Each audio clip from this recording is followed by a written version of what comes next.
Okay, we're going to be looking at rib dysfunctions now and the assessment of them initially.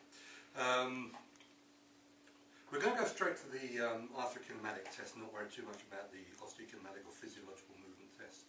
I'd strongly suggest that you clear any problems of the spine out of the way first, because these will affect the way the rib moves from muscle tone changes.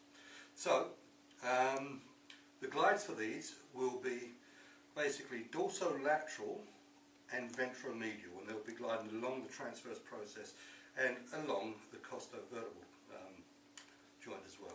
So with bucket handle ribs, where basically this is abduction and adduction type movements, then the glide will be dorsolateral for inspiration, ventromedial for expiration. With clump handle ribs, where these are much more in the form of flexion and extension problems, you'll see a ventromedial glide with inspiration and a dorsolateral glide with expiration. So, a couple of different ways of checking these. My preference is this way, but some people find this difficult.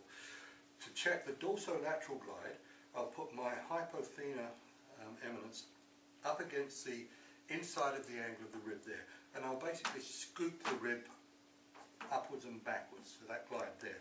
I'll stabilise the other, the vertebra, by coming down onto the transverse processes on the right side, so the spinous processes sit in there, so I'm to the right side of those, and then basically scoop these ribs dorsally and laterally. And what I'm feeling for is a hard end feel for hypomobility. For the ventromedial glide, basically stabilisation is the same, but a slightly different force applied now, because when I'm pushing that way I want to move this way, so I'll push over to the left, and then I'll glide these ventromedially. Alternative methods of doing this are basically pushing with your thumb. So I can stabilise on this side and come through and push either with thenar and push it ventromedially, which is fine. There. And for the dorsolateral glide now, it's a little bit more convoluted in the way we think about this.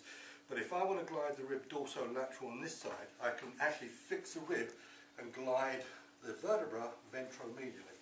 So we'll stabilise the rib out there, come onto the inside of the spinous process, so I'm on the left side of the spinous process there, and I'll glide the vertebra ventromedially, which is basically simulating a dorsolateral glide of the rib.